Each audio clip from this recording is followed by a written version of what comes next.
శ్రీమాత్రే నమః. హరి ఓం. ఫాల్గుణ మాసం కృష్ణపక్షాన వచ్చే ఏకాదశిని పాపమోచని ఏకాదశి అంటారు. ఎందుకంటే సమస్త పాపాలను హరించే ఏకాదశి కావున ఈ పేరు వచ్చింది. ఈ నెల 2025 మార్చి 25వ తేదీ మంగళవారము వచ్చింది. అదృష్టం కలిసి రావాలంటే యోగం ఉండాలి.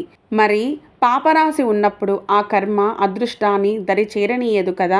సంవత్సరం పాటు ప్రతి ఏకాదశి రోజు ఆరోగ్యరీత్యా కుదిరిన వారు ఉపవాసం ఉంటూ విష్ణు సహస్రనామాలను, విష్ణు కథలను, విష్ణు ధ్యాసలో ఉంటూ మరుసటి రోజున స్వామికి నైవేద్యం పెట్టి పూజ అనంతరం కనీసం ఎవరైనా ఒకరికి అన్నదానం చేశాక ఆహారాన్ని స్వీకరించడం వలన మాతృ పితృ భ్రూణహత్య, బ్రహ్మహత్య, సురాపానం సేవించడం, పరస్త్రీ పురుష సంగమం వంటి పంచమహాపాతకాలు కూడా నశిస్తాయి. కావున పాపాల నుంచి విముక్తిని ప్రసాదించే ఈ ఏకాదశి రోజు స్వామిని మనసారా ప్రార్థన చేసి విజయం వైపు అడుగులు వేద్దాము.